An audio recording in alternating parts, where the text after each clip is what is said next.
¿Cómo están, chicos? Buenos días con todos. Buenos días, Miss. ¿Cómo están? Buenos días.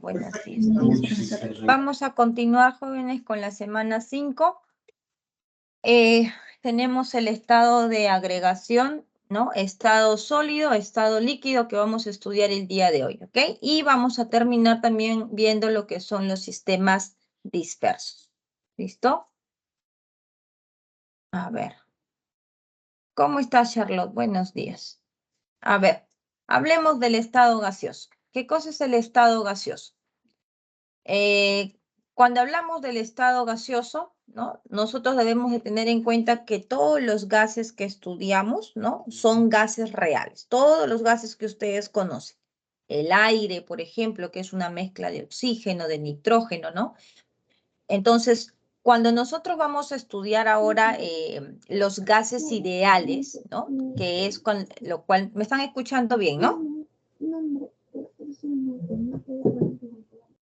Gracias, ¿estás con tu audio, tu micrófono abierto?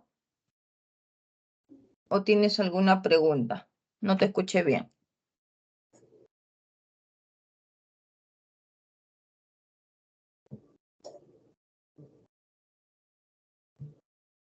Ya, listo. Entonces, cuando nosotros vamos a estudiar todos estos gases reales, ¿no? Los vamos a considerar como un gas ideal. ¿Qué quiere decir que vamos a considerar un gas ideal? Que lo vamos a considerar con ciertas condiciones, como por ejemplo, los gases ideales van a trabajar a bajas presiones y a altas temperaturas. Esas son las condiciones para poder considerar un gas ideal. ¿Ok? Ahora, la cinética de los gases, ¿no? Está comprendida por los siguientes postulados. La teoría cinética molecular nos dice que los gases están formados por moléculas, ¿ok? Presentan masa puntual. La fuerza de atracción que existe entre una y otra molécula es una fuerza de atracción despreciable, o sea, no se considera, ¿no? Y vamos a ver que el volumen de la partícula con respecto al volumen del recipiente es prácticamente insignificante, ¿ok? Por ello, el volumen del recipiente es el cual se considera cuando nosotros vamos a hacer el estudio de estos gases. ¿Qué más vamos a considerar en la teoría cinética molecular? Vamos a considerar choques elásticos. ¿Qué quiere decir choques elásticos? Que no pierden energía, ¿ok? No pierde energía en los choques. ¿Listo? Y los choques contra la pared de esa molécula y la pared del recipiente es lo que va a determinar la presión de ese sistema. ¿Ya? Esas son algunas consideraciones que nosotros vamos a tomar en cuenta para el estudio de los gases ideales. ¿Cuáles son los parámetros o las variables que nosotros vamos a estudiar en los gases? Vamos a hablar de la presión, vamos a hablar del volumen, vamos a hablar de la cantidad de sustancia que va a ser expresada en unidades de mol y vamos a trabajar con temperatura en unidades de Kelvin. Ya nosotros sabemos cómo convertir de grados Celsius a grados Kelvin. En cuanto a la presión, nosotros vamos a trabajar con presiones atmosféricas, ¿ok?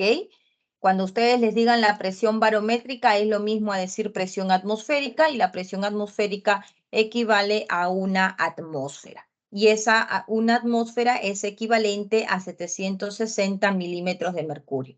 Esas equivalencias ustedes lo tienen que tener en cuenta, ¿ok? Y eso es igual a 101,325 kilopascal o 1,01 por 10 a la 5 pascal. ¿Ya? Son valores que nosotros vamos a trabajar la presión. Cuando hablamos de la presión manométrica es la presión de un gas, ¿no es cierto? Por ejemplo, acá nosotros tenemos en ese baloncito moléculas gaseosas que están ejerciendo una presión y esa presión está siendo medida o está siendo determinada en este punto. Y de acuerdo a lo que nosotros también sabemos, ¿no? Por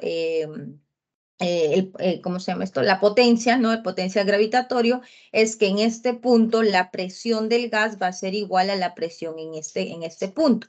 Y en este punto nosotros ¿qué tenemos? La presión de que va a ejercer este mercurio a esta distancia. Entonces, en un sistema cerrado, como ustedes pueden ver aquí, la presión del gas es igual a la presión de esa altura del mercurio. Pero cuando el sistema está abierto y aquí hay una presión atmosférica, la presión del gas va a ser igual a ¿qué?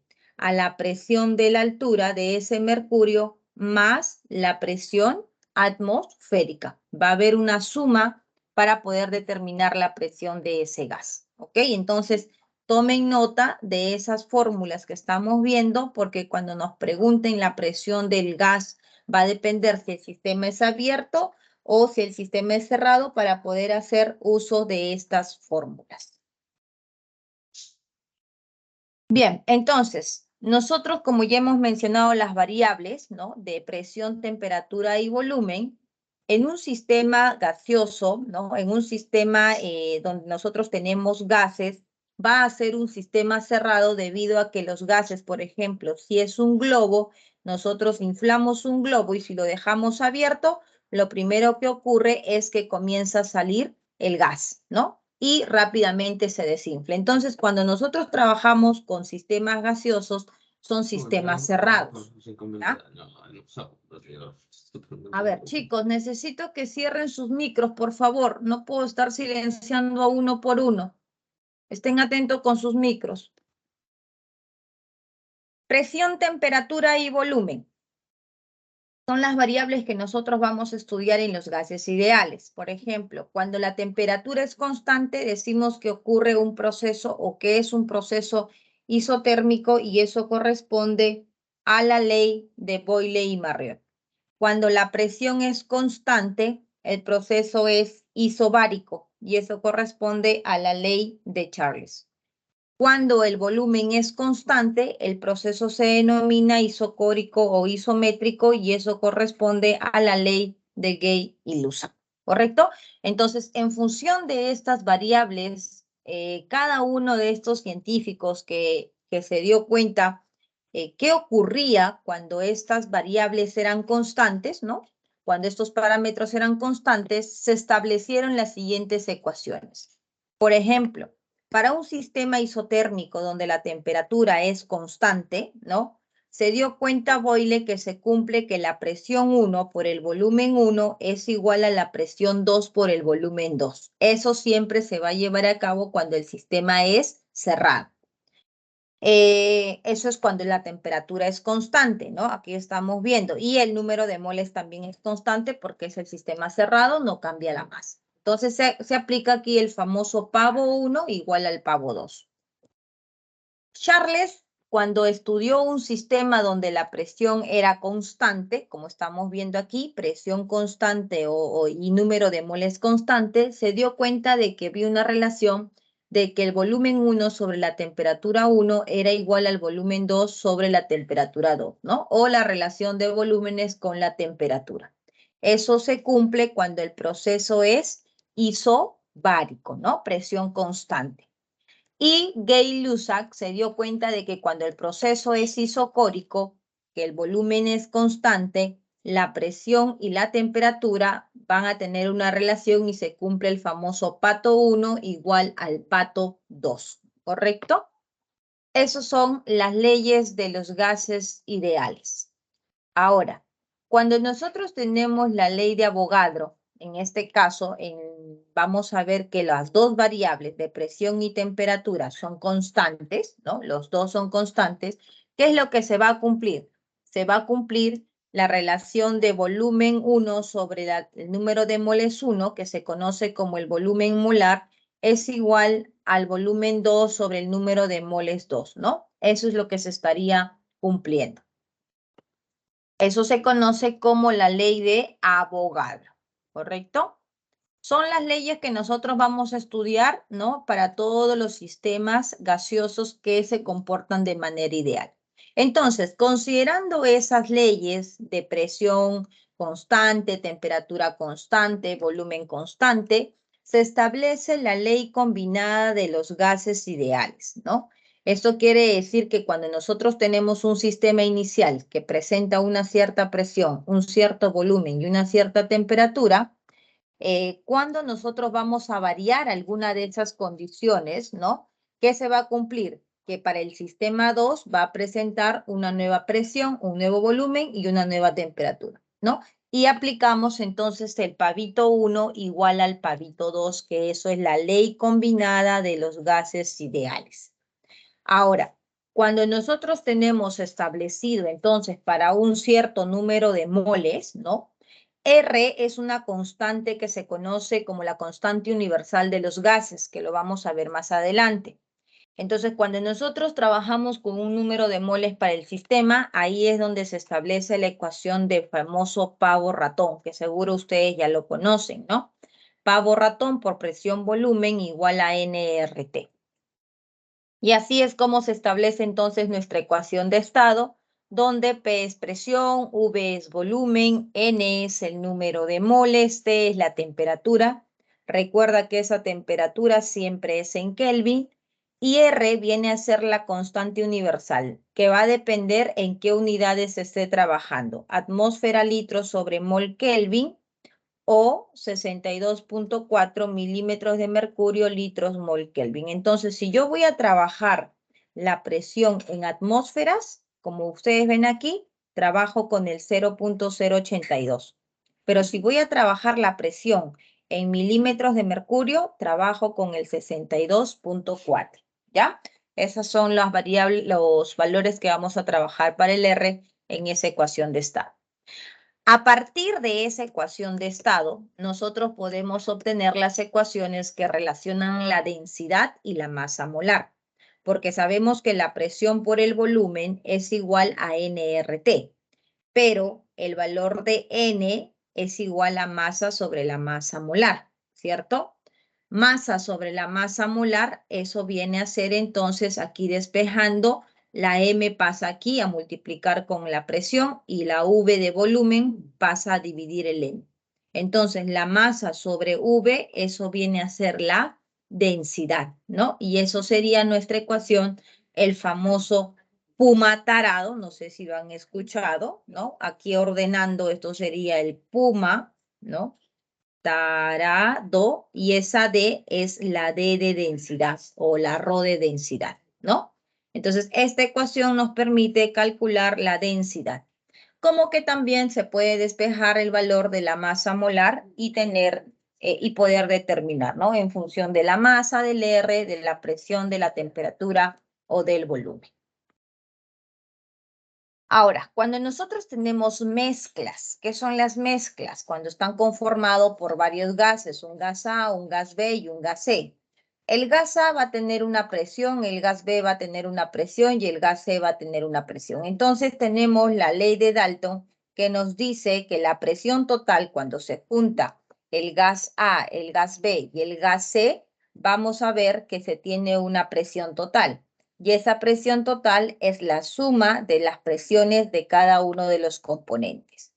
Esa presión de cada uno de los componentes se conoce como presión parcial, ¿no? Entonces, dependiendo de cuántos componentes se tengan, nosotros vamos a sumar todas esas presiones para poder saber la presión total.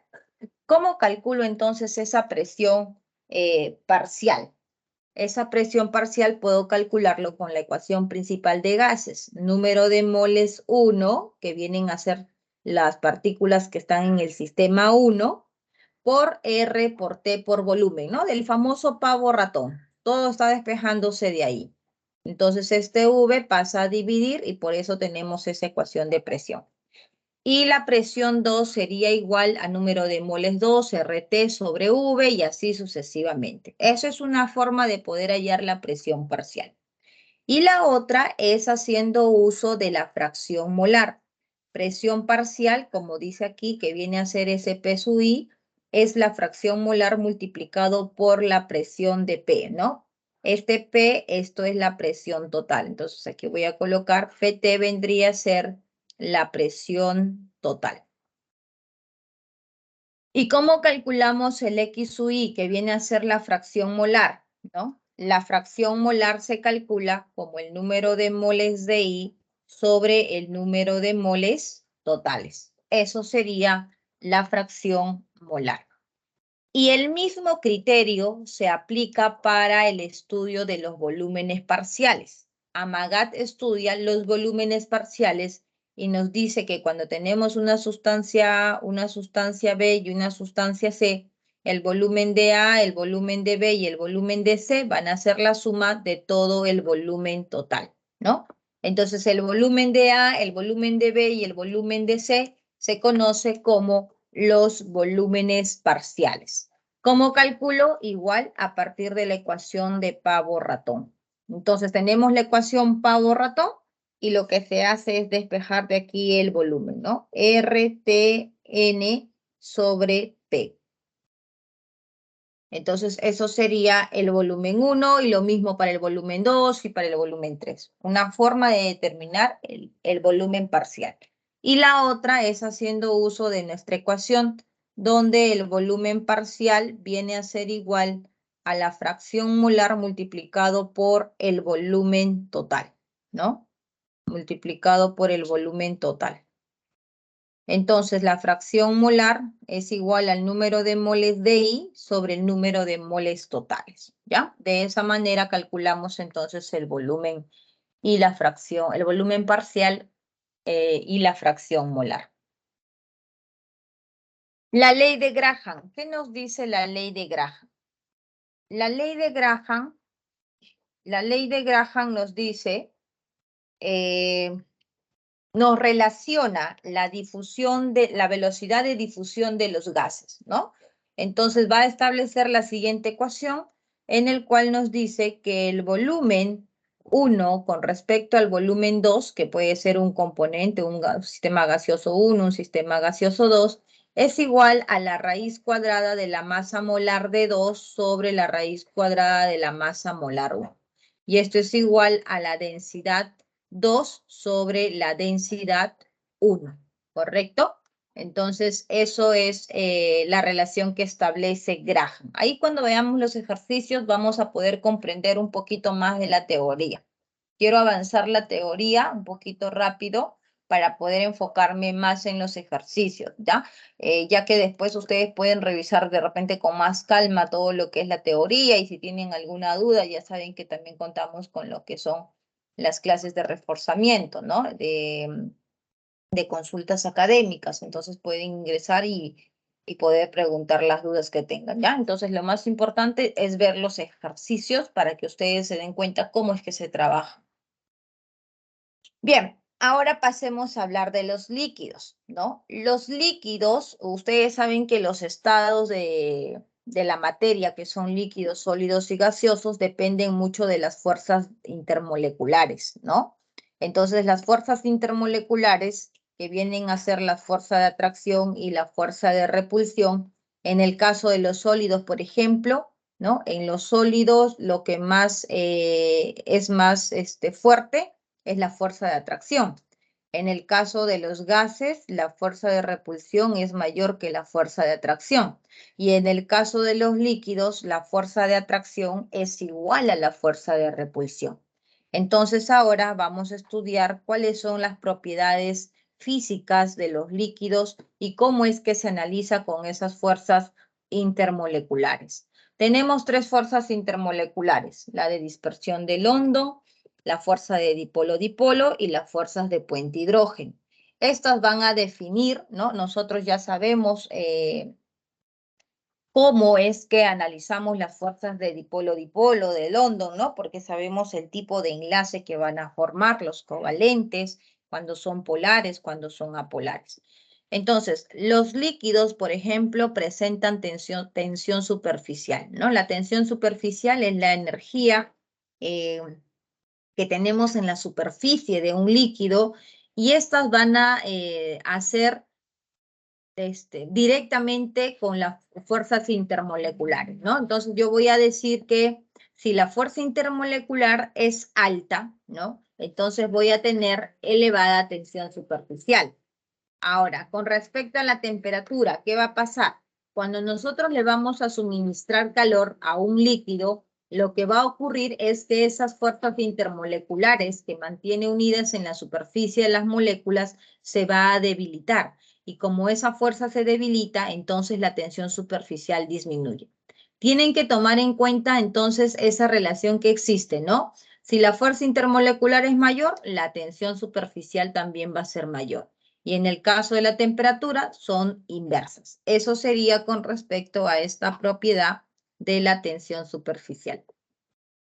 Viscosidad. ¿Qué es la viscosidad? La viscosidad es la resistencia a la fluidez, ¿no? Y ocurre lo mismo, son directamente proporcionales a las fuerzas intermoleculares. ¿Y qué pasará con la temperatura?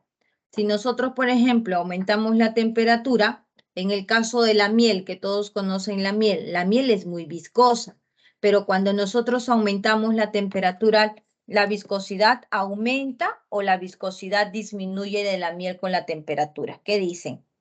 Disminuye. Muy bien, Disminuye. correcto. La viscosidad disminuye. Entonces estamos viendo que en este caso también la temperatura afecta de manera inversa a la viscosidad. Otra propiedad de los líquidos viene a ser la presión de vapor, ¿no? La presión de vapor, como lo dice su nombre, es la presión que ejercen las moléculas de vapor.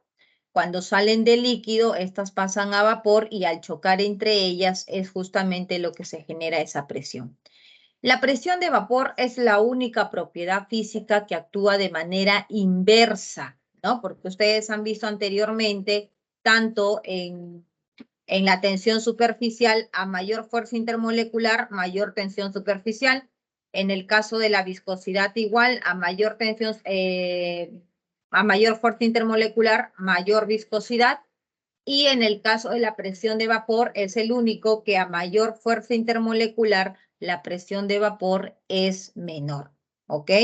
Y en el caso de la temperatura, si nosotros aumentamos la temperatura, eso va a contribuir a que salgan mucho más moléculas al estado gaseoso y por lo tanto la presión de vapor va a incrementarse, ¿no? Como hay más moléculas en forma de vapor, entonces va a ser mayor la presión de vapor, ¿ya?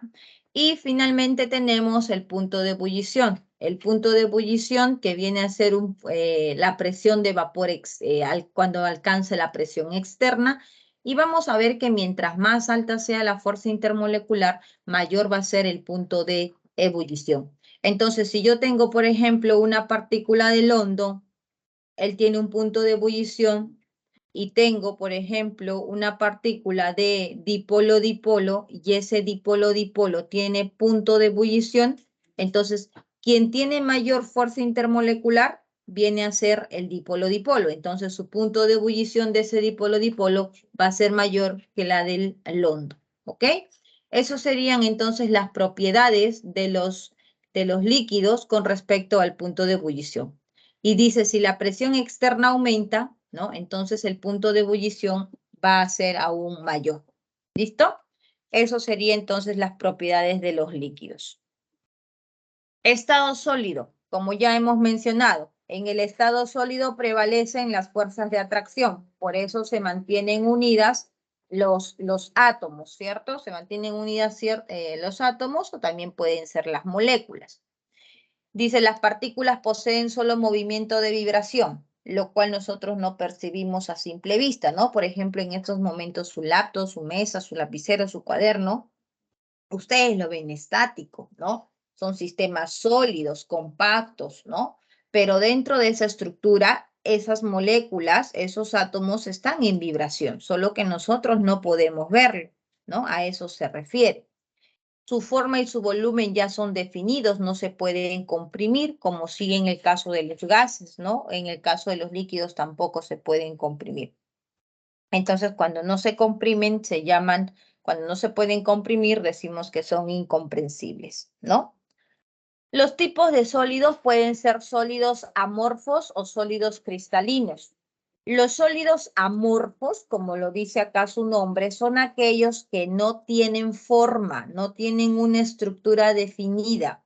Por lo tanto, no poseen un punto de fusión definido y tienen un orden de corto alcance. Los átomos entre ellos, las moléculas, están unidas muy cercamente, pero la distribución de los átomos y las moléculas son completamente desordenadas, ¿no? Es así entonces como nosotros tenemos de ejemplo el plástico, la madera, el caucho, el vidrio, son ejemplos de sólidos amorfos. Si uno, por ejemplo, agarra un fragmento de vidrio y lo lleva para poder determinar su punto de fusión, vamos a suponer, a ver, llevo este pedazo y llevo este pedazo, le doy al compañero A y esto al compañero B. Mañana vienen y me dicen cuánto es el punto de fusión de A y cuánto es el punto de fusión de B. Entonces, se podría pensar, es el mismo vidrio, ¿no? Entonces su punto de fusión, si esto es X, su punto de fusión es X, pero no. La realidad es que uno sale X y el otro sale Y. ¿Pero por qué diferente si es el mismo vidrio, profesora? Porque las partículas aquí de repente están muy unidas, juntitas entre ellas, y hace que su punto de ebullición, me invento, sea, no sé, 1200 grados Celsius. Y acá de repente las moléculas están más separadas, entonces su punto de fusión puede ser, no sé, 950, ¿no? Porque son sólidos amorfos, a eso se denominan amorfos, no tienen una forma ordenada, como si lo tienen los sólidos cristalinos, ¿no? Y nosotros nos vamos a enfocar en el estudio de los sólidos cristalinos. Como pueden ver, miren el ordenamiento en el que se encuentran los átomos, las moléculas, es completamente ordenado. La distribución presenta una red cristalina, que es justamente el orden a que se refiere. Como se conoce cuál es la distancia que existe entre un átomo y otro átomo, entonces sus puntos de fusión son definidos, ¿correcto? Son definidos y vamos a ver que tienen un orden de largo alcance, o sea que entre un átomo y otro átomo la distancia siempre va a ser la misma. Siempre va a ser la misma, ¿no? Entonces ahí estamos viendo la distribución de esos átomos. Entonces, si por ejemplo nosotros tenemos la sal que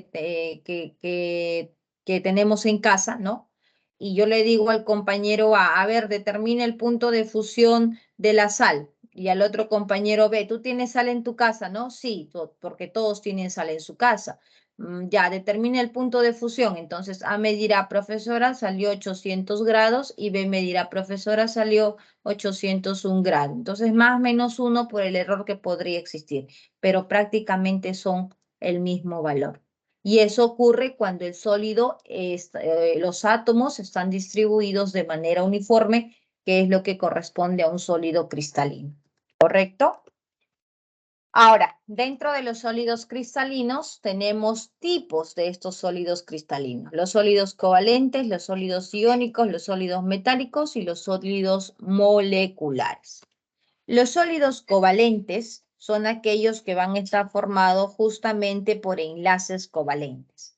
Los sólidos iónicos por enlaces de tipo iónico, los sólidos metálicos por metales y los sólidos moleculares por moléculas, ¿no? Entonces, los sólidos covalentes tenemos, por ejemplo, aquí el diamante, que son muy duros, son malos conductores de calor y de electricidad, y sus puntos de fusión son elevados, ¿no? Y los sólidos iónicos, su estructura pues es ordenada porque son sólidos cristalinos, son muy duros y quebradizos, son pésimos conductores del calor, ¿no? Y de la electricidad. Y sus puntos de fusión con respecto a los covalentes son mucho más elevados, ¿correcto? Con respecto a los metales vamos a ver que son dúctiles y maleables. Esas propiedades que estamos mencionando es prácticamente un recordatorio a lo que se vio ya cuando se estudió los elementos de la tabla periódica, ¿no? Entonces, ductibilidad es pues la capacidad para formar hilos, maleabilidad, la capacidad para formar láminas, ¿no? Son excelentes conductores del calor y de la electricidad. Y los sólidos moleculares, como estamos viendo, por ejemplo, el CO2, son blandos, son pésimos conductores y presentan puntos de fusión bajos. Esas serían las características que van a presentar estos sólidos cristalinos. Bien, hasta aquí que acabamos de ver el estado líquido, sólido y gaseoso. ¿Alguien tiene alguna pregunta al respecto? No, profesora. ¿Todo claro? Bien. Entonces vamos a continuar con el sistema disperso y es mejor que nos quede más tiempo para los ejercicios porque ahí ustedes pueden hacer sus preguntas, ¿ya? Sistemas dispersos. ¿Qué son los sistemas dispersos? Los sistemas dispersos son mezclas, ¿no? En las cuales nosotros estamos pues todos los días haciendo uso de algún sistema disperso. Por ejemplo, ustedes temprano han tomado su avena, su jugo, su leche, su café, no sé qué hayan tomado, una infusión. Entonces, lo que han hecho ustedes es un sistema disperso. Una gaseosa, una medicina, un yogur es un sistema disperso, ¿no? Sistemas dispersos decimos porque va a estar un componente que se llama la fase dispersante, en el cual va a ser generalmente el agua, el líquido, y una fase dispersa que es la que se va a disolver. Entonces, la fase dispersante es la sustancia que se encuentra en mayor proporción, mientras la fase dispersa es la que se encuentra en menor proporción, ¿no? ¿Cuál es la clasificación de los sistemas dispersos? Los sistemas dispersos se van a clasificar dependiendo de la fase dispersa, ¿no? Si la fase dispersa tiene un tamaño muy pequeñito, dice menor a 1 nanómetro que nuestros ojos no pueden percibir, nosotros vamos a tener una solución. Por ejemplo, un café. El café es una solución. ¿Ustedes pueden distinguir los puntitos que se han disuelto del café en el agua? No, ¿verdad? Ustedes ven simplemente un líquido oscuro y punto. No pueden ver las partículas que están allí porque son muy chiquititas, ¿no? Por ejemplo, si tienen agua del caño, sacan agua potable. Ese agua potable del caño que ustedes solamente pueden ver el agua, tiene sodio, tiene magnesio, tiene calcio, tiene carbonato. ¿Ustedes lo ven? No lo ven, porque las partículas que están disueltas, que se conoce como fase dispersa, es muy pequeña. Entonces, a estos sistemas donde nosotros no observamos los sólidos, se conocen como soluciones o sistemas homogéneos. Pero cuando la partícula ya tiene un tamaño considerable, que es de 1 a 1000, ya tenemos la formación de un coloide, ¿no? Entonces, en un coloide, por ejemplo, tenemos, vamos a colocar aquí mayonesa, por ejemplo, la mayonesa, la sangre, la pintura, el yogur, la leche, ¿no? Entonces, son sistemas coloidales porque no se llegan a mezclar del todo y podemos ver justamente por qué la mayonesa es media viscosa, porque el aceite con el agua al licuarse forma una emulsión, ¿no? En este caso, profesora, no lleva agua, el limón tiene agua. Entonces, finalmente es una mezcla de agua con limón, que como no se mezcla, se forma justamente ese coloide, ¿no? Esa forma viscosa. Igual con la sangre, igual con la pintura, igual con la leche también tiene grasa, ¿no? Entonces son sistemas coloidales. Y la suspensión son sistemas donde el sólido es aún más grande y no se puede disolver, ¿no? Entonces aquí, por ejemplo, tenemos los jarabes, ¿no? Los jarabes que dicen agitar antes de consumir. ¿Han visto esos jarabes?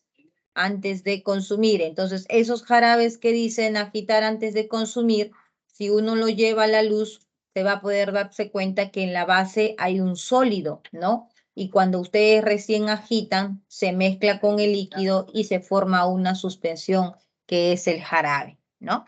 Entonces, de estos tres sistemas dispersos, nosotros nos vamos a enfocar en el estudio de las mezclas homogéneas. Las mezclas heterogéneas, como en su momento también ya se explicó, son aquellos que nuestros ojos perciben dos o más fases.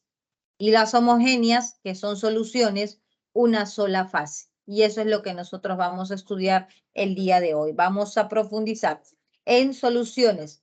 Todo prácticamente lo que nos rodea a nosotros, la gran mayoría, ¿no? Y sobre todo lo que se estudia en química son soluciones, ¿no? Por ejemplo, solución de ácido clorhídrico, solución de hidróxido de sodio, una solución de cloruro de sodio, ¿no? Entonces, las soluciones, como se disuelven por completo, por así decir, nosotros tenemos que estudiar cuánto es la cantidad que se está disolviendo, ¿no? Entonces, toda solución va a presentar un soluto, que viene a ser el sólido que se va a disolver, y presenta un solvente. Entonces, el solvente más el soluto es lo que nosotros llamamos solución, ¿ya? Eso tómenlo en cuenta. Soluto más solvente es igual a solución. Entonces, cuando ustedes vean o tengan esta relación, masa de soluto más la masa del solvente, ¿a qué es igual? A la masa de la solución. Volumen del soluto más el volumen del solvente, ¿a qué es igual? Al volumen de la solución. ¿Por qué? Porque el soluto más el solvente viene a darme lo que llamamos solución. Y la solución es una mezcla homogénea, ¿ya?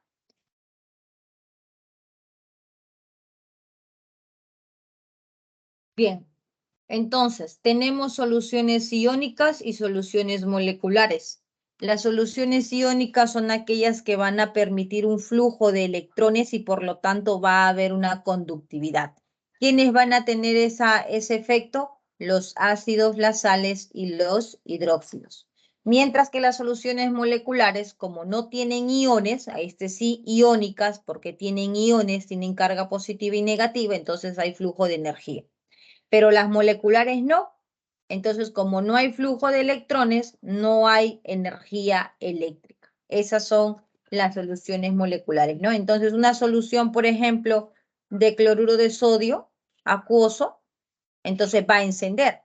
Pero una solución, por ejemplo, de sacarosa, que es azúcar, no lo va a encender, ¿no? Porque el azúcar no tiene iones, no se va a disociar en cargas positivas y negativas.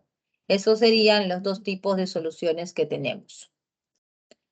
Ahora, la concentración de estas soluciones, ¿no? ¿Qué concentraciones vamos a estudiar para las mezclas homogéneas? Las concentraciones van a depender mucho de la cantidad de soluto que se tenga, ¿no? Por ejemplo, si ustedes tienen un vasito de 100 mililitros y le agregan 1 gramo de cloruro de sodio, eso es una solución diluida porque tiene poquito soluto, ¿no? Ahora, si ustedes agregan, por ejemplo, 20 gramos de cloruro de sodio, eso es una solución concentrada porque ya tiene una mayor cantidad de cloruro de sodio. Si ustedes agregan, por ejemplo, 36.5 gramos de cloruro de sodio, ahí ya tienen una solución saturada. ¿Por qué, profesora? ¿Qué es una solución saturada? Una solución saturada es la cantidad máxima que puede disolver, ¿no? Cantidad máxima. O sea, quiere decir que de cloruro de sodio, por ejemplo, máximo puedo tener 36.5, sí. Y esa solución saturada, o para saber cuánta es la cantidad máxima, es lo que nosotros llamamos solubilidad, ¿no? La solubilidad nos dice cuánto es la masa máxima que se puede disolver en 100 mililitros de agua, ¿no? Y la solución sobresaturada, sobresaturada se da cuando nosotros tratamos de disolver cuando se excede un poco la concentración máxima, pero con uso de la temperatura, ¿no? La sobresaturada emplea temperatura.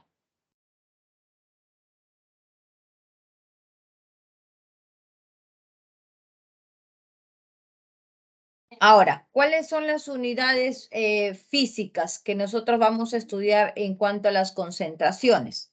Tenemos, por ejemplo, el porcentaje de masa, ¿no? El porcentaje de masa que sería igual.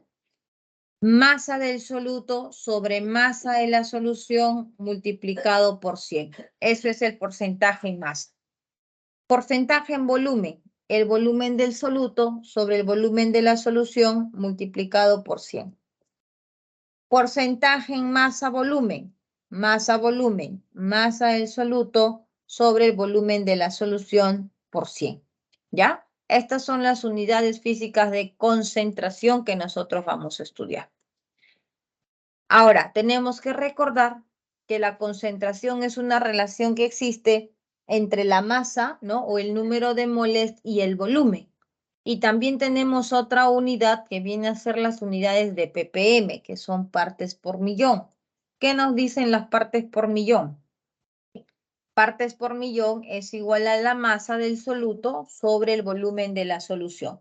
Y es importante que en partes por millón tengan en consideración esa unidad, ¿no? La masa se va a expresar en miligramos y el volumen se va a expresar en litros, ¿ya? Eso sería la concentración en ppm. Ahora, así como tenemos unidades físicas, también tenemos unidades químicas, ¿no? Las unidades químicas vienen a ser la molaridad y la normalidad. ¿Qué cosa viene a ser la molaridad? La molaridad es la relación que existe entre el número de moles y el volumen. Esas fórmulas, chicos, son claves, ¿ah? Estas fórmulas vamos a ver que si nosotros no sabemos la fórmula, ahí morimos, ¿no? Entonces tenemos que saber sí o sí. Molaridad es igual a número de moles sobre volumen y la normalidad es igual al número de equivalentes gramos sobre el volumen de la solución. ¿Ya? ¿Cómo determinamos el número de mol? El número de mol es igual a la masa sobre la masa molar. ¿Cómo determinamos los equivalentes gramos? Los equivalentes gramos determinamos como la masa sobre el peso equivalente, ¿no? Y el peso equivalente viene a ser la masa sobre el parámetro teta, ¿ya? Ahora, entonces nosotros podemos hallar de esta manera la molaridad y la normalidad, pero tenemos también una relación directa, ¿no? Que nos permite a nosotros determinar la normalidad conociendo la molaridad. Solo siempre en cuando sepamos cuánto es ese parámetro teta que estamos viendo acá. Ahora, ¿de qué depende el parámetro teta?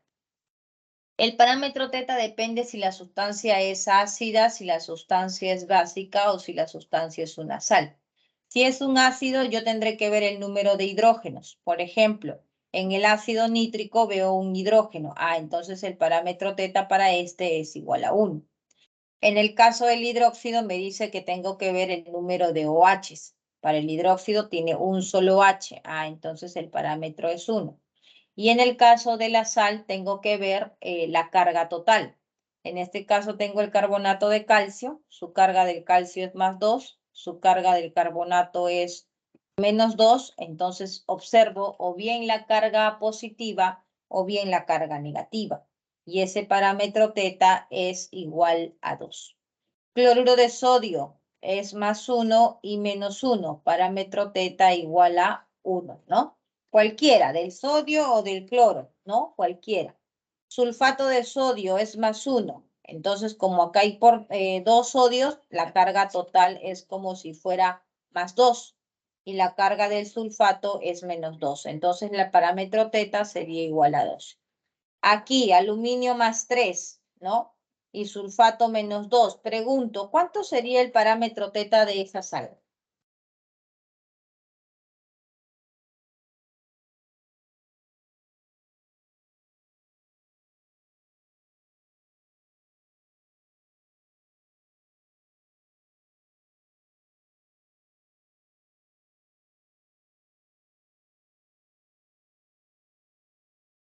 ¿Cuánto sería el parámetro teta de esa sal? Simplemente vemos la carga total, 3 por 2 más 6 y 3 por -2 menos 6. El parámetro teta sería igual a 6. ¿Correcto? Sería igual a 6. Bien, tenemos la dilución. ¿Qué cosa es una dilución? La dilución viene a ser cuando nosotros vamos a agregar agua a un sistema para poder disminuir su concentración. Inicialmente teníamos una concentración 1, un volumen 1, y luego tenemos la concentración 2 y un volumen 2. Entonces, se cumple que la concentración 1 por volumen 1 es igual a la concentración 2 por volumen 2. Eso es lo que se va a cumplir. Y debemos de considerar que el volumen 2 viene a ser el volumen 1 más el volumen que se agregó de agua, ¿no? Eso sería el volumen 2. Mezcla gaseosa, mezcla de soluciones. Cuando nosotros mezclamos un sistema 1 con un sistema 2 y vamos a tener el sistema 3 que se cumple, que la concentración de 1 por el volumen 1 más la concentración de 2 por el volumen 2 es igual a la concentración de 3 por el volumen 3, ¿no? Eso es lo que se estaría cumpliendo en las mezclas de soluciones. E igual, ese volumen 3 sería la suma del volumen 1 y del volumen 2. pH, que significa potencial de hidrógeno, ¿ya? Esto de aquí significa potencial de hidrógeno. ¿Qué significa el potencial de hidrógeno? Nos dice qué concentración de hidrógeno presenta la solución. Nosotros trabajamos en una escala de pH de 0 a 14. Cuando la sustancia tiene un pH de 0 a 7, por ejemplo, si tomaste un jugo de naranja, aproximadamente el pH está en 3. Si comiste una ensalada de tomate, el pH es 4. Si tomaste café, es el pH 5, ¿no? Al beber agua, el pH es neutro, quiere decir que está en la parte central. Y cuando va de 8 a más, eso es básico, ¿no? Entonces el pH va a ser ácido cuando libera protones de hidrógeno, que va a ser de 0 a 7, y el pH va a ser básico cuando libera iones OH, ¿ya? Que va de 8 a 14. Neutralización de soluciones. ¿Qué cosa es una neutralización? Como acabamos de definir que las sustancias pueden ser ácidas o básicas, nosotros necesitamos que, o muchas veces en la industria, ¿no? Se realizan estos procesos de neutralización. ¿Qué ocurre en estos procesos de neutralización? Por ejemplo, cuando se prepara simplemente vamos a hablar, por ejemplo, de algo muy práctico en la salud. Por ejemplo, las personas que sufren de gastritis, ¿no? Las personas que sufren de gastritis saben que liberan ácido, tienen mucho ácido, ¿no? Liberan acidez, tienen acidez estomacal. Entonces, tienen en su estómago prácticamente una solución muy ácida y por eso les comienza a arder el estómago. Entonces, cuando esto ya se vuelve muy a menudo, y esto es una consecuencia pues de no comer a sus horas, por ejemplo, todos los que se han levantado y no han tomado desayuno y lo hacen todos los días y almuerzan muy tarde o no comen, entonces su estómago se va dañando, ¿no? Porque ese ácido que se segrega, porque nuestro cuerpo siempre segrega para encontrar alimentos y degradar, entonces como no hay alimento, entonces ¿qué hace? Empieza a tomar las paredes celulares de tu estómago, ¿no? Entonces, al inicio te arde, ¿no? Cuando ruge ese león, así, ¿no? Tu barriga comienza a sonar, ahí tienes, tu ácido está pues prácticamente tomando las paredes de tu estómago, ¿no? Cuando esto ya se daña, ¿no? Ya viene un poquito más fuerte los problemas de lo que son las úlceras, ¿no? viene la gastritis, hay etapas de gastritis, ¿no? Llegan a gastritis crónica y cuando ya pasa de gastritis pasan a úlceras y cuando ya no hay solución de las úlceras, pues esto se llega a cáncer, ¿no? Así comienzan los problemas del estómago, ¿no? Por dejar de comer. Entonces, cuando es una primera etapa, una gastritis, el doctor te dice toma la milanta, ¿no? Toma milanta o toma el famoso bismutol. Entonces, ¿qué ocurre aquí? ¿Por qué te receta bismutol o milanta? Porque el bismutol o la milanta, ¿qué vienen a hacer? Hidróxidos de magnesio. Tienen OHs, ¿no? ¿Y qué cosa es el OH? Mira, regresando al anterior.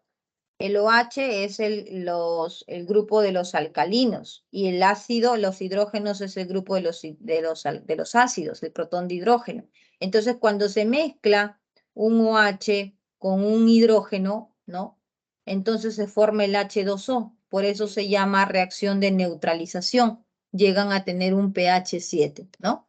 Entonces aquí al recetarte milanta, bismutol, estos OHs van y atacan o contrarrestan a estos hidrógenos y prácticamente en tu estómago se forma agua y sientes un alivio cuando consumes esta milanta para todos los que tienen ese error estomacal, ¿no? Entonces, ¿qué se cumple en esos procesos de neutralización? Que los equivalentes gramos del ácido es igual a los equivalentes gramos de la base. Y como ya hemos visto en diapositivas anteriores, los equivalentes vienen a ser igual a la normalidad por el volumen del ácido y esto es igual a la normalidad por volumen de la base. ¿Ya? Esto es lo que se estaría cumpliendo. Muy bien, chicos. Entonces, ahora sí, ya tenemos la teoría clara, vamos a resolver nuestros ejercicios. ¿Ya? Aquí yo ya les he colocado justamente con la solución para poder prácticamente enfocarme a la forma de resolver. ¿Ya? Termino de explicar y ustedes me pueden consultar o pueden ir dejando en el chat sus preguntas. ¿Qué es lo que nos dice en este primer enunciado? A ver, un ratito voy a bajar esto. Si alguien tiene una pregunta antes de comenzar los ejercicios, ¿alguna duda? ¿Está todo claro?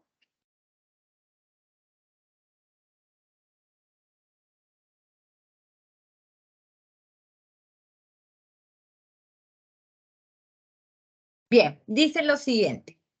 Un gas refrigerante sirve para reducir o mantener la temperatura de un ambiente por debajo de la temperatura del entorno. Algunos de estos gases refrigerantes pueden ser los clorofluorcarbonados, que pueden ser puros o en mezclas. Uno de estos es el freón. Se encuentra en un recipiente de 5 litros. Ok, entonces yo ya voy tomando nota, ¿no? Me está diciendo que el volumen es de 5 litros. A una presión de 3 atmósferas. Listo, miren, volumen de 5 litros, presión de 3 atmósferas. Hasta el momento yo no sé si es un sistema 1 o un sistema 2. Estaría colocando simplemente de esta manera, ¿no? Y luego te dice, y a una temperatura que está aquí de 27 grados Celsius y que ustedes saben que tenemos que sumarle 273 para trabajar con los 300 Kelvin. Si este se expande, aquí ya viene entonces que ese gas o con esas condiciones va a expandirse isotérmicamente. ¿Qué quiere decir isotérmicamente? Profesora, isotérmico quiere decir que va a trabajar con la misma temperatura. Y en este caso, la misma temperatura en Kelvin sería 300 Kelvin. Entonces, su nueva temperatura 2 va a ser 300 Kelvin por ser un proceso isotérmico. Hasta los 15 litros. Entonces ya me habla, si el volumen inicial 1 era 5 litros, ahora el volumen 2 es 15 litros por la expansión, ¿no? Y luego dice, luego se comprime isobáricamente hasta 10 litros. Muy bien, entonces hasta aquí vamos a poner un alto. Determine la presión en atmósferas después del primer proceso y la temperatura final en grados Celsius. Muy bien, en el primer proceso, entonces, miren, nosotros tenemos aquí el volumen 1, ¿no? El volumen 1, la presión 1, la temperatura 1. Entonces, aquí nosotros, ¿qué vamos a hacer? Uy, aquí creo que se ha movido esto. Entonces acá nosotros vamos a aplicar, así esto se ha movido. Entonces nosotros tenemos el proceso 1 y el proceso 2, ¿ya?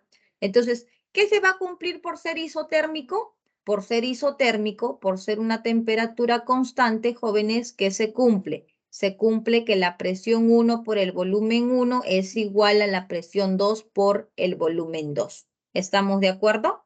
Entonces, reemplazando aquí, ¿cuánto es nuestra presión 1? Nuestra presión 1 sería 3 atmósferas. ¿Cuánto es nuestro volumen? Ah, no, pero aquí nos están preguntando luego, comprime hasta los días, determine la presión en atmósferas. Proceso 1, temperatura constante con el proceso 2. Aquí nos están dando la... A ver, ¿cuáles son los datos que nos han dado inicialmente? Tenemos el volumen, ahí está. Tenemos la presión 3 atmósferas, aquí está. Y tenemos la temperatura, perfecto. Luego se expande isotérmicamente, o sea, nos dan la temperatura hasta un volumen de 15 litros. Perfecto, aquí está. Entonces, lo que nosotros tenemos que hallar, ¿qué cosa viene a ser? Tenemos que hallar la presión 2, ¿no? Nos piden hallar entonces la presión 2. Entonces, calculando la presión 2 aquí, reemplazando para un proceso donde la temperatura es constante, recuerda que se cumple el famoso pavo 1 igual a pavo 2. Y tienes todos los datos. Presión 1, profesora, es 3 atmósferas. Aquí está. Vas a despejar P2. Entonces sería volumen 1 sobre volumen 2. El volumen 1 es 5 litros y el volumen 2 sería 15 litros. Entonces de acá, jóvenes, se tiene que la presión 2 sería una atmósfera, ¿no? Aplicando entonces para el primer proceso isotérmico, esto sería la presión 2. Luego te dice que se comprime isobáricamente, ¿no? Si se comprime isobáricamente, ¿qué cosa quiere decir isobárico? Isobárico quiere decir que la presión se va a mantener en una atmósfera, ¿no? Entonces, si se va a mantener la presión en una atmósfera, dice, se comprime isobáricamente hasta los 10 litros. Entonces, yo tengo acá el, el volumen, por así decir, el volumen 3, si quiero llamarlo de esa manera, porque ya tengo esa condición. Entonces el volumen 3 sería 10 litros, ¿no? Se comprime isobáricamente, entonces la presión va a ser igual, la presión va a ser una atmósfera, ¿no? Y como la temperatura dice después del primer proceso y la temperatura final en la cual se encuentra. Entonces, en este caso, para el final, nosotros no sabemos cuánto va a ser esa temperatura 3. Entonces, como es un proceso isobárico, ¿no? Cuando el sistema trabaja la presión constante, ¿qué se va a cumplir? Se cumple el famoso B1 sobre T1 igual a B2 sobre T2. Eso es teoría, ¿no? Esas son las fórmulas que nosotros hemos visto. Entonces, volumen 1 sobre temperatura 1, eso es igual a volumen 2 sobre la temperatura 2. Entonces, mi volumen 1, ¿cuánto es? Que en este caso ya no estamos hablando del proceso 1, ¿no? O si no, para que no se confundan, coloco acá volumen 2, temperatura, en este caso 2, ¿correcto? Volumen 3 y temperatura 3. Ahí está, mejor, ¿no? Para que distingan ambos casos, ¿no? Porque el mismo sistema pasa a otro proceso. Entonces, el volumen 2, ¿cuánto va a ser? El volumen 2 que me dice que se está expandiendo isotérmicamente, el volumen es 15, aquí está. Luego se comprime isobáricamente hasta 10, dice, ¿no? Entonces, aquí tendría a esa temperatura de 300 Kelvin, la temperatura 2, y el tercer sistema, que es este de acá, va a ser para una presión, para un volumen de 10 litros, ¿no? Que se comprime, y esto es lo que yo tendría que determinar, ¿no? En este caso, esta temperatura del sistema final, que es el sistema 3. Muy bien, de aquí entonces saco regla, despejo la temperatura 2 y la temperatura 2 me estaría saliendo 200 Kelvin. Ahora, En el ejercicio me están preguntando la temperatura final en grados Celsius, ¿no? Si es en grados Celsius, entonces tengo que quitarle los 273. Es lo mismo, ¿no? Porque ustedes saben que de grados Celsius hay que sumarle 273 para pasar a los grados Kelvin. Si tengo los Kelvin y quiero regresar a los Celsius, lo único que tengo que hacer es restar. Entonces, como sale 200 menos 273, entonces sería 73 grados Celsius la respuesta, ¿no? Entonces sería la presión, una atmósfera, que es lo que hemos determinado aquí, y menos 73 grados Celsius la temperatura. Bien, chicos, preguntas al respecto. Pregunta número 1. ¿Todo claro? ¿Se entendió? Son dos procesos que hemos analizado. El primero de 1 a 2, un proceso isotérmico, y el proceso de 2 al proceso 3, un proceso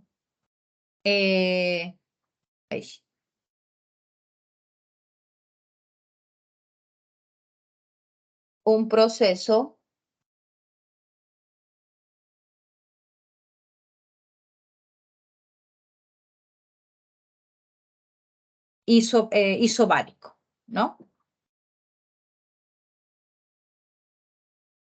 ¿Listo? No hay preguntas, ¿no? Todo claro entonces. A ver, vamos con el ejercicio 2.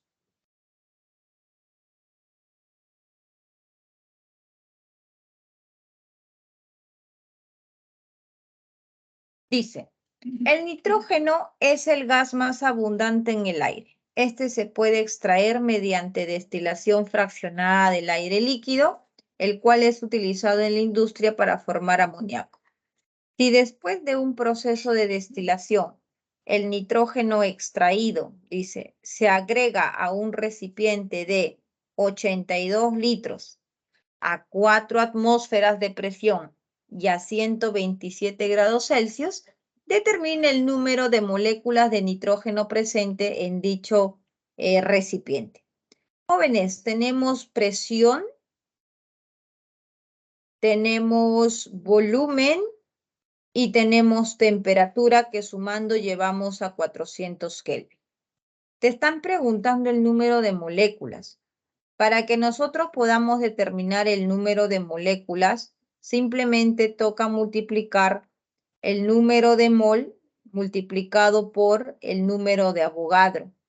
¿Y yo ya puedo sacar el número de moles? Sí, el número de moles puedo sacar de la ecuación de pavo ratón, porque tengo todos los datos, ¿no? Entonces aquí sería presión, 4 atmósferas, volumen, despejando N, ¿no? Presión por volumen sobre RT. Presión 4 atmósferas, volumen 82 litros, R 0,082 que te dan de dato porque trabajo con esto porque mi presión está también en atmósferas y la temperatura que son 400 Kelvin. Entonces, ¿cuántos son? 10 moles. Multiplicamos 10 moles por el número de Avogadro, que es el 6 por 10 a la 23, ¿no? Ese es el número de Avogadro. Y eso sería entonces el número de moléculas del nitrógeno. A ver, obsérvenlo, mírenlo y pregunten si hay dudas o no.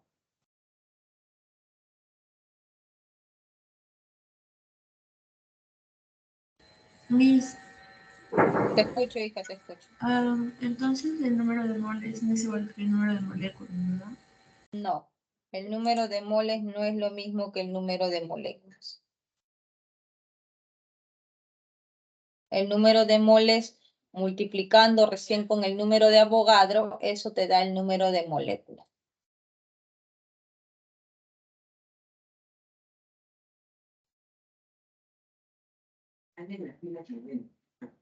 Ok, continuamos entonces.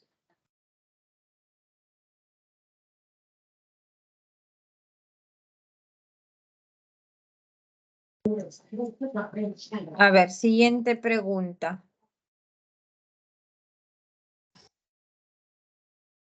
Nos dice, el gas licuado de petróleo es una mezcla de propano y butano.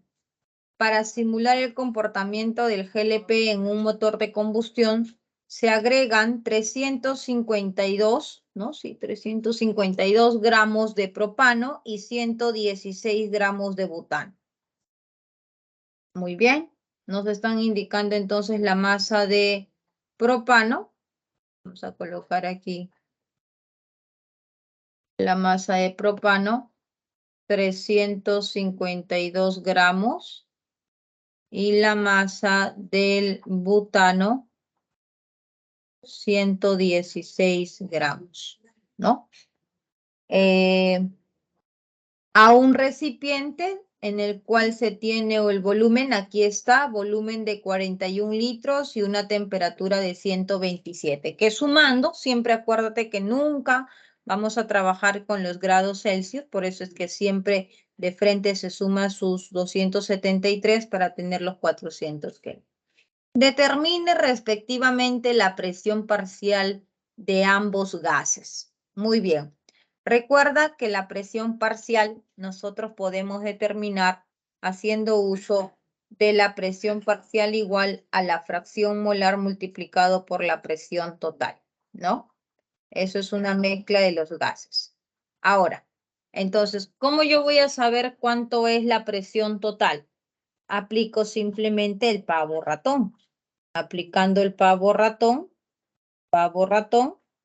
yo tengo la presión total y yo reemplazo el número de moles totales. Entonces ya tendría aquí, y la fracción molar es igual al número de moles del componente I sobre el número de moles totales. Ahora, entonces comienzo hallando el número de mol, porque si tengo la masa de propano y tengo la masa de butano, puedo hallar el número de mol, porque el número de mol de propano sería la masa entre la masa molar del propano. Sería 352 entre la masa molar, que es 44 gramos por mol. Y eso es igual a 8 mol de propano que tenemos en esos 352. Luego tenemos el N-butano. ¿Cuánto de butano tenemos? 116.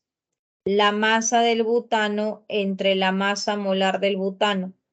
116, que es de dato, entre su masa molar del butano. Y la masa molar del butano es 58.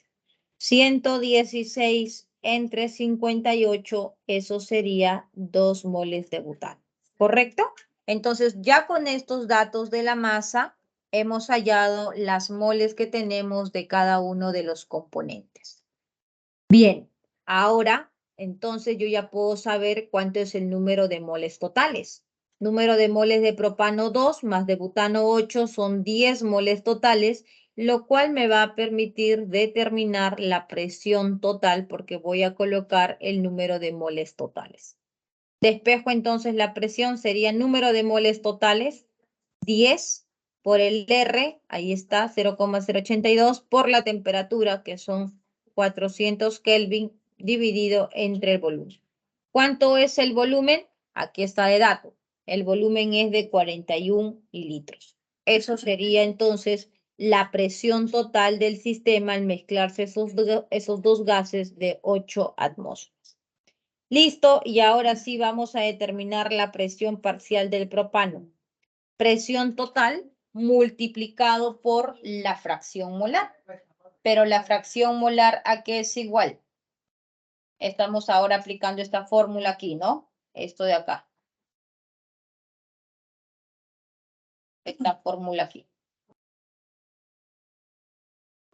Entonces, presión total 8 que acabamos de determinar y número de moles de propano. Aquí está, 8 y número de moles totales, 10. Así entonces tenemos 6.4 como la presión de ese propano. Y lo mismo para el butano. Presión total del butano 8, número de moles del butano 2, entre el número de moles totales 10, eso sería 1.6 atmósferas, ¿no? Y la respuesta, chicos, en la pregunta 3 sería la clave ENA. A ver. Analícenlo, evalúenlo y me dicen si hay preguntas o si está todo claro y podemos pasar a la siguiente pregunta.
¿Todo claro, chicos?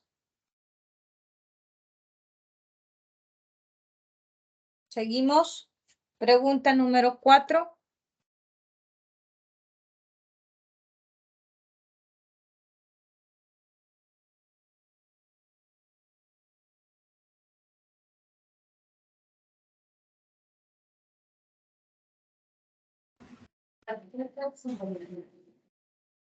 Bien, vamos entonces con la siguiente pregunta. ¿Qué nos dicen en la pregunta número 4? Una forma de producir oxígeno en el laboratorio es por medio de la descomposición térmica del clorato de potasio. Entonces nos dan la reacción química, que 2 moles de clorato de potasio, eso significa que con uso del calor, me va a producir 2 moles de cloruro de potasio más 3 moles del oxígeno. Luego nos dice, si se descomponen 7.35 gramos de clorato de potasio, determine la presión en milímetros de mercurio que ejerce el oxígeno recolectado en un recipiente de 3,12 litros a una temperatura de 27 grados Celsius.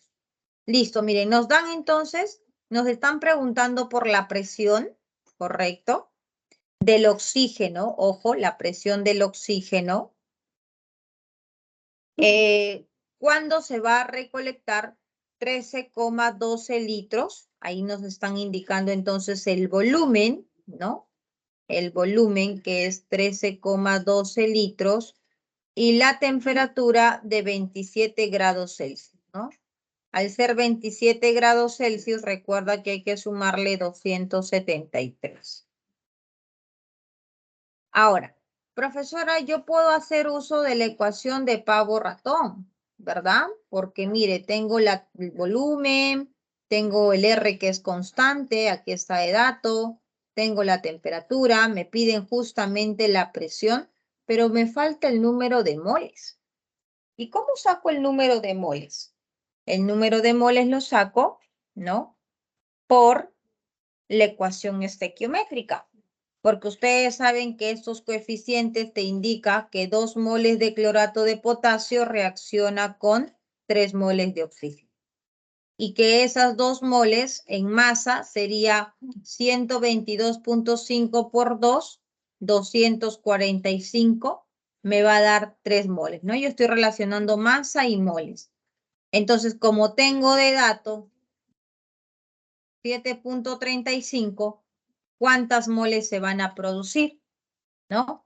¿Cuántas moles se van a producir? Sería 7.35 por 3 moles entre 245. De aquí sacamos entonces el número de moles del oxígeno, ¿no? Y ya tenemos para reemplazar.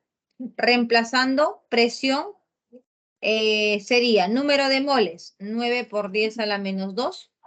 R, ¿en qué unidades me piden la presión? Miren, la presión me están preguntando en milímetros de mercurio. Y como me dicen en milímetros de mercurio, entonces el R que tengo que utilizar es el R en milímetros de mercurio. Multiplicado por la temperatura, que es 300 Kelvin, y sobre el volumen, que es 3.12. Entonces, son 540 milímetros de mercurio, que sería la presión de ese oxígeno. Clave, entonces, en la pregunta 4 sería la respuesta barco.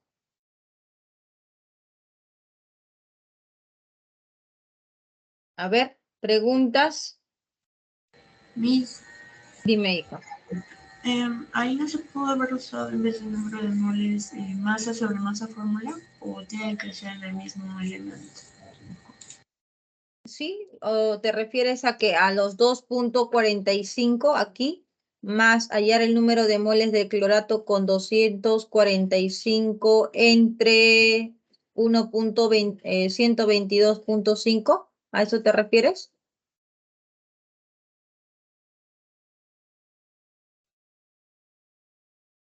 A ver, confírmame si es eso lo que me dices con respecto a esta masa. No, no, Miss, o sea, en la misma fórmula de Pavo Ratón, en vez de usar número de moles, o sea, en masa sobre masa fórmula. Ah, claro, es lo mismo, pues, hija. O sea, eso te refieres, ¿no? Masa sobre la masa fórmula, ¿a eso te refieres? Sí, Miss, en ese caso, ¿cuál sería lo que pondría? Porque no Ya, me... mira, si tú, por ejemplo, escoges esto, que es lo mismo, yo te pregunto, ¿conoces la masa del oxígeno? Masa molar si lo tienes del oxígeno, pero ¿conoces la masa del oxígeno? No, ¿verdad? Necesariamente tienes que hacer tu regla de 3. 2.45, entonces acá tendrías que relacionarlo con masa. Masa del oxígeno es 32. Entonces acá tendrías que colocar 32 por 3. En vez de colocar 3 moles, acá tendrías que colocar, acá voy al costadito, sería 32 por 3 gramos, y en 7.35 tú dirías cuánto es la masa de oxígeno que tenemos. Entonces haces una regla de 3 de masa y esa sería la masa que vas a reemplazar. Entonces al final es lo mismo. Sí o sí tienes que hacer uso de la ecuación estequiométrica, porque sea el uso de moles, te toca hacer la relación de moles, o sea el uso de masa, te toca hacer la relación de masa. ¿Está claro? Sí, Miss, gracias. Ok. Muy bien. Siguiente pregunta. Pregunta número 5. A ver, ¿qué nos dicen en la pregunta? Sí. Voy a bajar un poquito.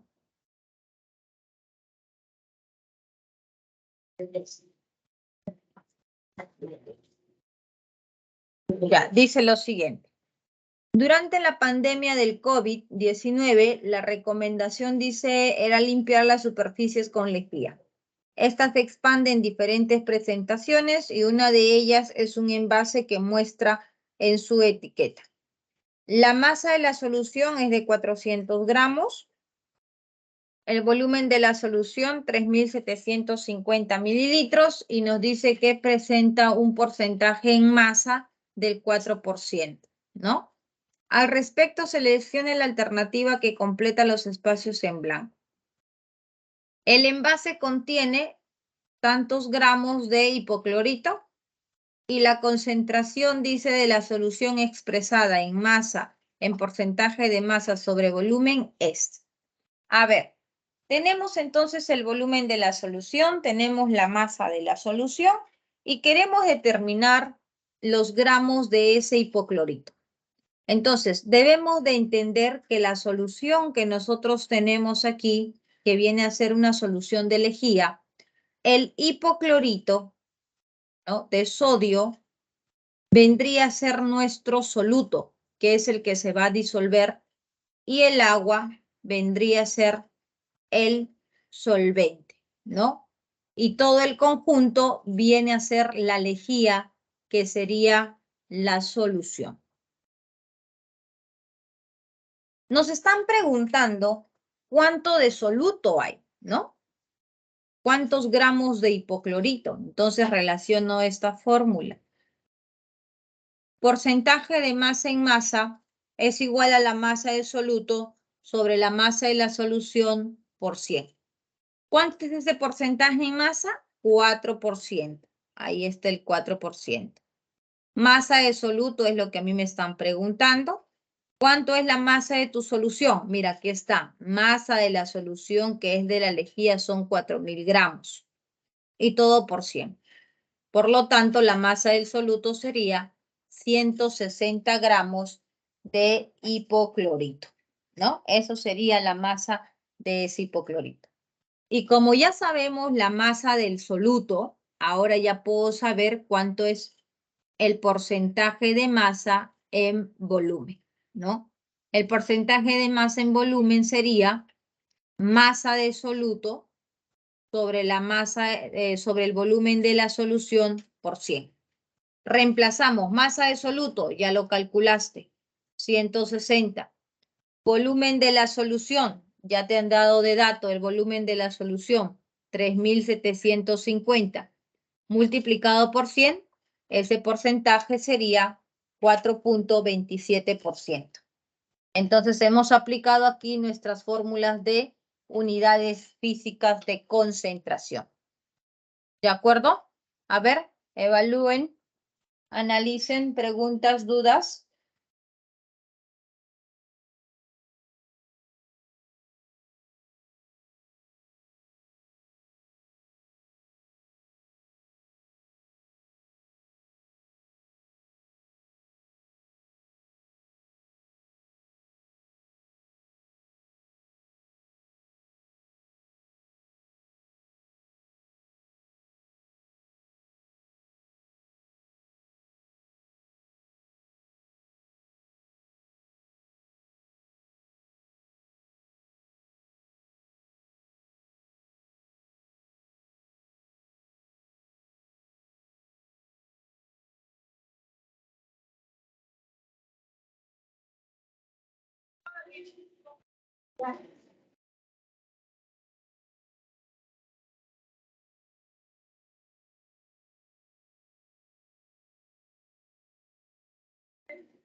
Todo claro, chicos, ¿no? Siguiente pregunta.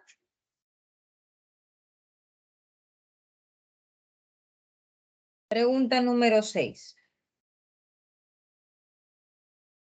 A ver, ¿qué tenemos en la pregunta número 6? Dice, las soluciones de hidróxido de potasio tienen diferentes aplicaciones. Por ejemplo, la fabricación de jabones en galvanoplastía y en mezclas para quitar esmaltes y barnices. También se usan en materiales para destapar cañerías. Para este último es necesario una solución de hidróxido de potasio al 28%. Mira, M sobre V, masa sobre volumen, ¿no? Al respecto, determine la concentración molar, la molaridad, y la normal, o sea, la normalidad de 1 litro de solución. Para el hidróxido de potasio, el valor de teta es igual a 1, ¿no? Porque como hemos visto aquí, el KOH tiene un solo H, por eso el valor de teta es 1.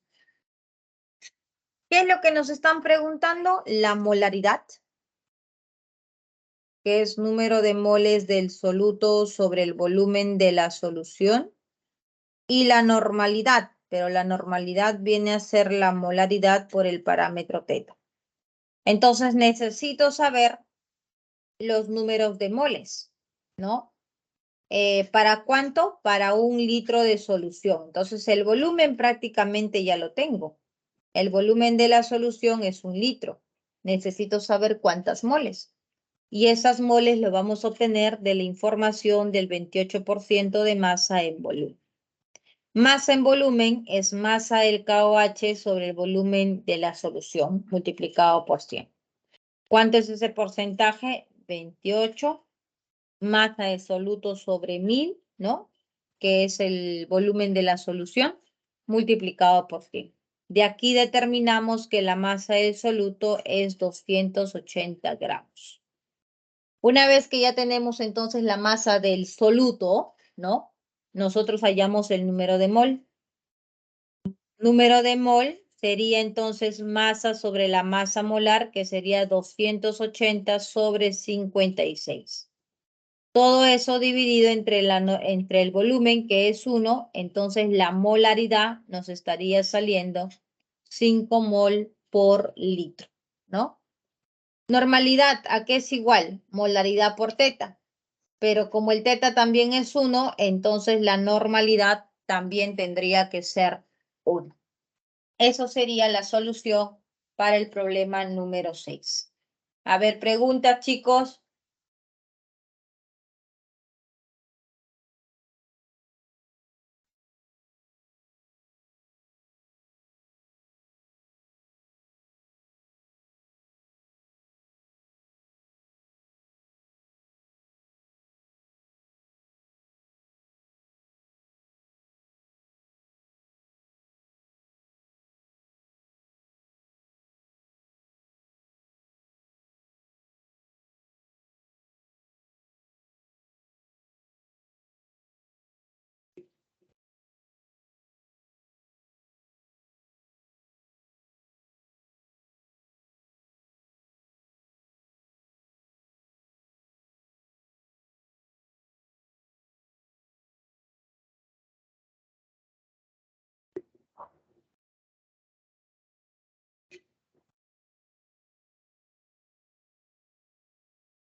Siguiente pregunta entonces. ¿No hay dudas? ¿Todo claro? Bien.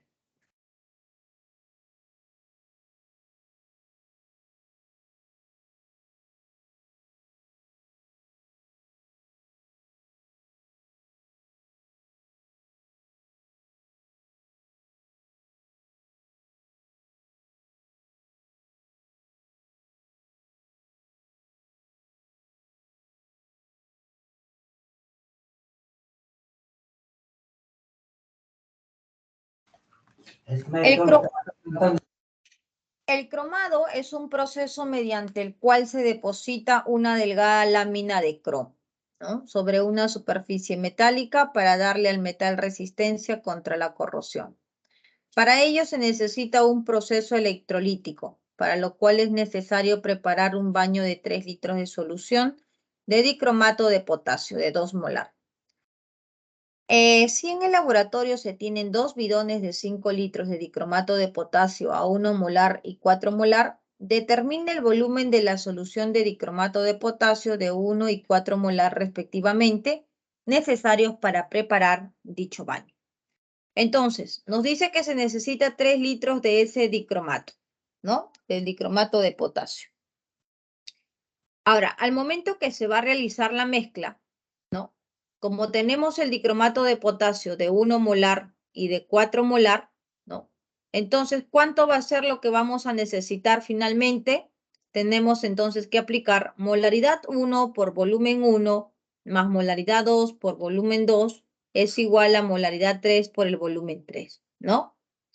La molaridad 1 molar, por el volumen 1, que en este caso no sabemos cuánto se va a tomar, ¿no?, porque nos dicen que en el laboratorio se tienen 2 bidones de 5 litros, determina el volumen de la solución del 1 y del 4, entonces acá por eso le colocamos X litros, y del 4M, como el bidón total es de 4 litros, ¿no? Dice acá dónde está, perdón, de 5 litros. Entonces, si yo estoy colocando aquí, vamos a dibujar acá para que se pueda comprender, ¿ya? Entonces tenemos aquí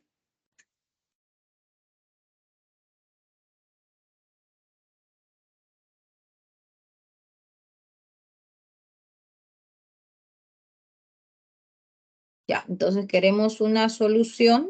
Se requiere preparar un baño, un volumen de 3 litros de dicromato de potasio con una concentración de 2 molar.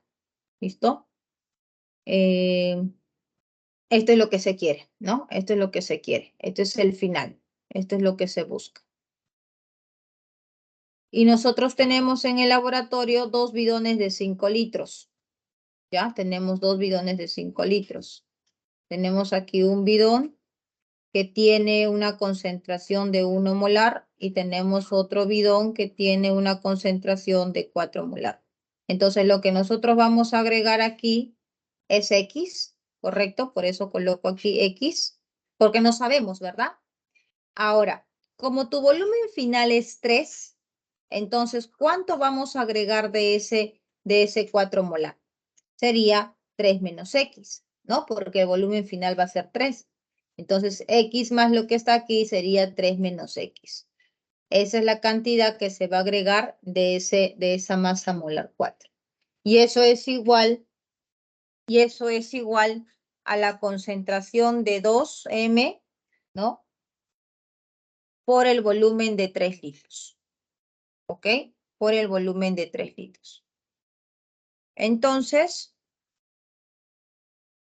sería igual X, despejando aquí el valor de X, sería X más 12. Ya acá ya es matemática, ¿no? Por 1 X, 4 por 3, 12, 4 por 1, 4X, igual a 3 por 2, 6. Entonces sería X más 12, ¿no?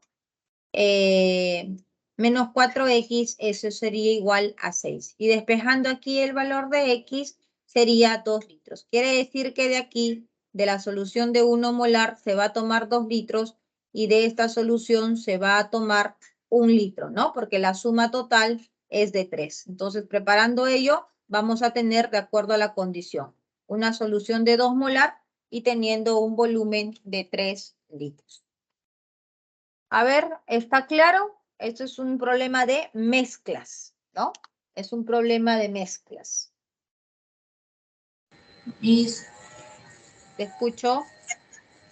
cuando me dice 2 bidones, o sea que cada uno tiene 5 litros y a cada uno le voy a extraer, como ya me salió 2 litros, 1 litro, a cada uno le voy a extraer eso, ¿verdad? Claro, este bidón tiene la capacidad de 5 litros. Este bidón tiene la capacidad de 5 litros, pero ustedes van a agarrar una pipeta o no para poder sacar solamente 1 litro y de acá solamente vas a sacar 2 litros, ¿no? Entonces, de tal manera que esas dos cantidades ustedes lo están mezclando acá. Entonces, como esto tiene 1 molar y esto tiene 4 molar, la condición, en algunos ejercicios les preguntan inclusive cuánto es la concentración final. En este caso nos han dado un ejercicio como el cangrejo. Nos dan primero la concentración de la mezcla para nosotros retroceder y saber cuánto es de los volúmenes que vamos a tomar cada uno, ¿no? Y eso sería aquí la mezcla final. ¿Sí? ¿Está claro? Sí, mi sí. Gracias. Ok. Siguiente pregunta. Pregunta número 8. ¿Qué nos dicen? En un laboratorio de química general de la Universidad Nacional Mayor de San Marcos se lleva a cabo una práctica de neutralización, ¿no? En el cual un alumno agrega 20 mililitros de ácido sulfúrico de 1.5 molar a un envase que contiene 59 mililitros de hidróxido de potasio a 1 molar. Al respecto, seleccione la secuencia de verdad o falsedad. Entonces, nosotros tenemos, ¿no?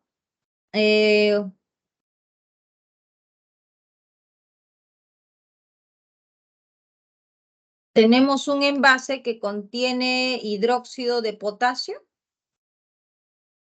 con una concentración de 1 molar, volumen de 59 mililitros. Y dice que a esta solución, como es básico, ¿no? Esto es básico, es una base, va a agregar, ¿no? Va a agregar una solución ácida, que es 20 mililitros de ácido sulfúrico que tiene una concentración de 1.5 molar.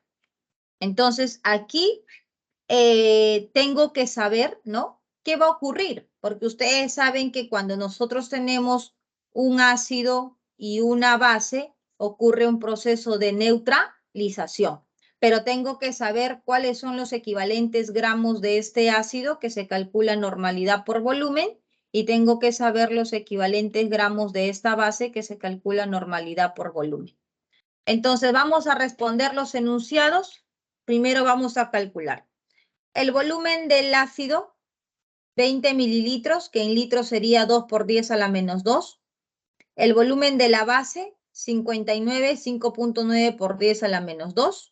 Ácido sulfúrico son 2 hidrógenos, el parámetro teta es 2. Hidróxido de potasio es 1 OH, el teta es 1. La molaridad es 1.5, correcto, 1.5 molar. Aquí también la base es 1, listo. Y la normalidad. ¿Cuánto sería la normalidad? Si el parámetro teta es 2 y la molaridad es 1.5, la normalidad sería 3. Aquí, como la molaridad es 1 y el parámetro teta es 1, la normalidad sería 1. Entonces, multiplicando normalidad por volumen sería 3 por 2, 6 por 10 a la menos 2, los equivalentes del ácido. Y de la base, ¿cuánto sería? Volumen 5.9 por 1, 5.9 por 10 a la menos 2. Entonces, esto es la cantidad que nosotros tenemos de ácido y esto es la cantidad que nosotros tenemos de base. ¿Cuándo va a ser neutro? Cuando los dos números sean iguales. En este caso, ustedes están observando que uno de ellos es mayor. Tenemos el 6 y el 5.9, ¿no? Entonces, ¿quién va a ser mayor? ¿El ácido o la base?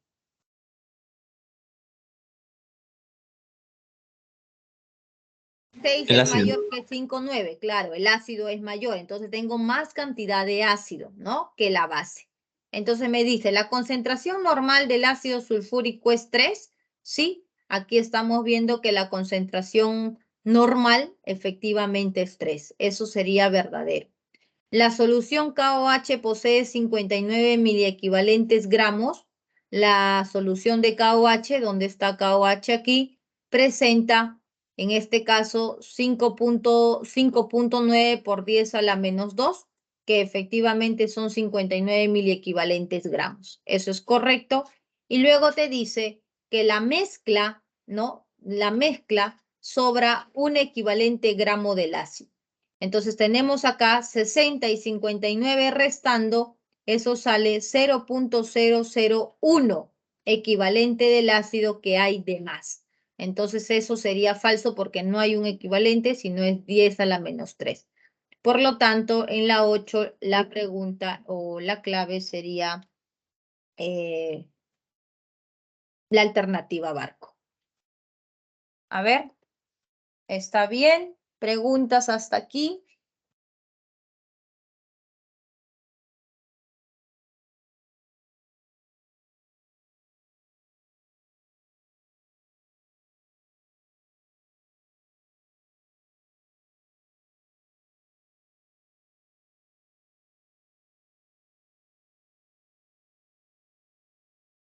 Muy bien, chicos, entonces todavía nos queda tiempo, así que si desean que profundice en alguna pregunta, estas son las claves de sus propuestos. 1 avión, 2 barco, 3 casa, 4 avión y 5 dado. ¿Necesitan tienen alguna duda con respecto a la teoría que hemos visto, las fórmulas?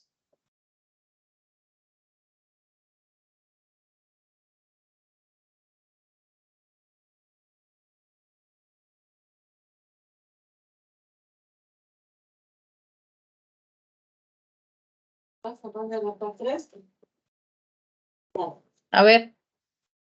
Avísenme si quieren que les explique algo, que detalle algo más.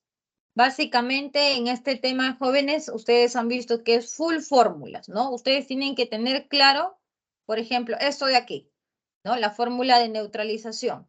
Normalidad por volumen del ácido igual a normalidad por volumen de la base, ¿no? Tienen que tener claro esto de aquí. Esto es el tema de mezcla de soluciones, ¿no? Las concentraciones, las fórmulas de dilución. Igual, tienen que distinguir una dilución de una mezcla, ¿no? Y luego las unidades de concentración química, ¿no? Las unidades químicas de concentración, que es molaridad, normalidad, y las físicas, que son estas de acá, ¿no? Entonces, a ver si tienen alguna pregunta.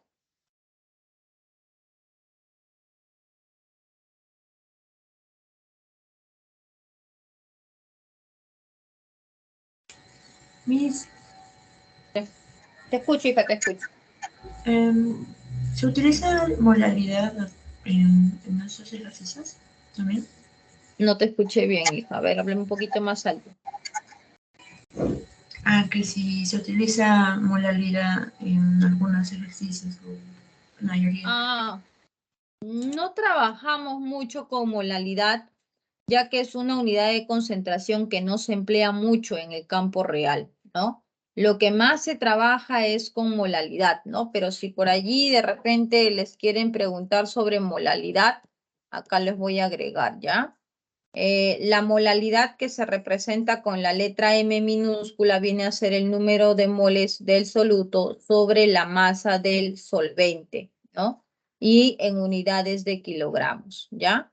Esto es lo que conocemos como molalidad. O sea, prácticamente es una relación también de las moles, ¿no? Molalidad. De las moles con respecto a la masa del solvente, ¿no? Y esa unidad de la masa del solvente, recordarse que tiene que ser en kilogramos.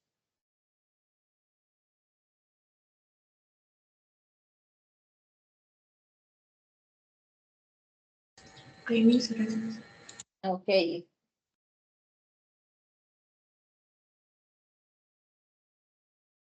Esta pregunta del ejercicio número 4 es una pregunta en realidad prácticamente que viene los temas completos aquí. Acá les evalúan gases, acá les evalúan estequiometría, acá les evalúan concentraciones, ¿no? Entonces son preguntas, 4 es una pregunta tipo, por ejemplo, ¿no?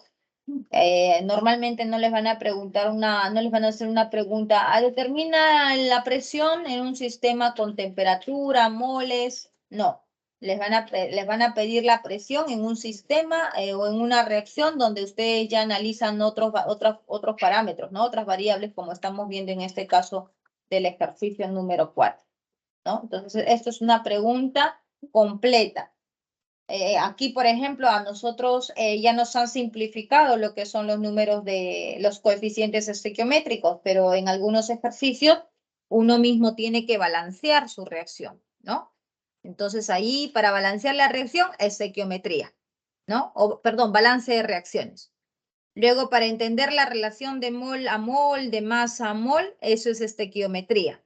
Cuando recién ya hago la relación de masa mol, calculo el número de moles. Y cuando ya tengo moles, aplico la ecuación de gases, ¿no? Entonces es una pregunta donde se tiene cuatro temas por tener claro para poder resolver.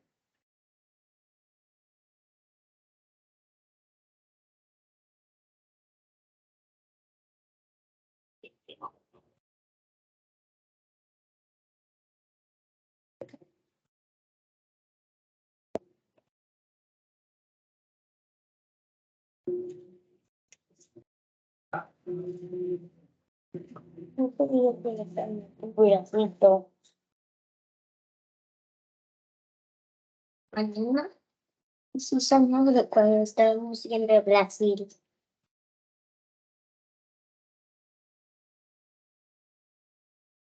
Ya, listo. A ver, vamos para el ejercicio número 2. Ahí está. Aquí también, por ejemplo, ¿no? En esta pregunta número 2, hay que recordar cómo hallar el número de moléculas, ¿no? Recordar el número de Avogadro. Como pueden observar, acá no les han dado de dato.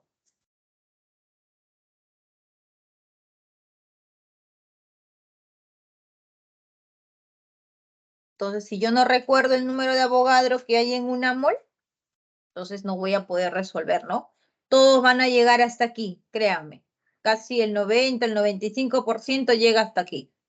Pero muchos se olvidan cuánto es el número de Avogadro o muchos se olvidan cómo determinar el número de moléculas, ¿no? Entonces ahí ya, si te olvidaste eso, ya ahí como se dice, mueren pues muchos, ¿no? Ok, listo, Charlotte.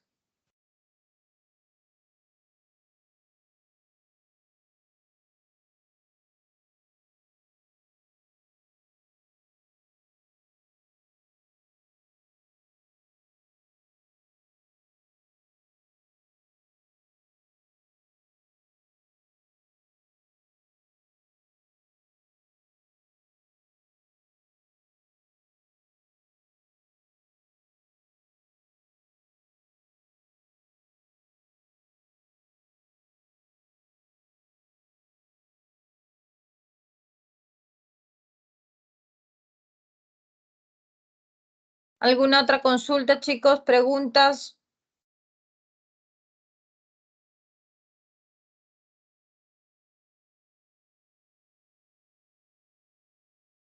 La pregunta número 3, ¿no? Que también con Profe, ustedes... Dime, te escucho.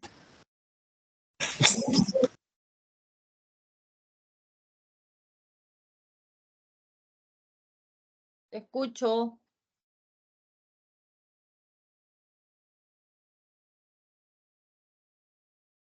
en la última pregunta, mil equivalentes sería dividir entre 1000 los equivalentes. Claro, exacto. Tendrías que multiplicar, hijo, por 1000 para llegar a 1000 equivalentes. Cuando tú tienes 1000 equivalentes y quieres llevar equivalentes, divides entre 1000. Cuando tienes equivalentes y quieres llegar a 1000 equivalentes, ahí multiplicas por el 1000.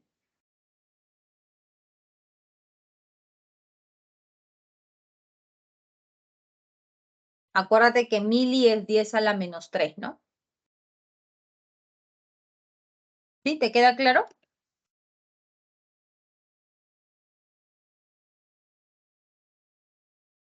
Sí, profesora. Ok. Por ejemplo, ahí en ese enunciado, más que todo es la conversión, ¿no? Porque ustedes dicen 5.9 por 10 a la menos 2 equivalentes. Profesora, y si yo quiero de equivalentes, quiero llevarlo a 1000 equivalentes. Ya, pero ¿cuánto vale 1000? El factor de conversión de 1000 es 10 a la menos 3. Ah, ya, entonces aquí abajo tengo que colocar 10 a la menos 3. De tal manera que cuando esto sube al numerador, vas a tener el 1000, ¿no? Y por esa razón tienes el 59 mili equivalentes. ¿Ok? Listo, chicos. Entonces, con esto estaríamos culminando nuestra semana 5. Espero que estén repasando, ¿ok? Y porque ya la próxima semana también ya vemos los temas, ya siempre relacionando o entendiendo que está todo claro, geometría, que está todo claro en el estado gaseoso, que está todo claro lo que son soluciones, ¿ya? Si algo no quedó claro, entonces toca volver a repasar. ¿Listo? Nos vemos la próxima semana. Cuídense. Buen día. Buenas clases. Chao, chao. Cuídese, profesora. Hasta luego, Lisa.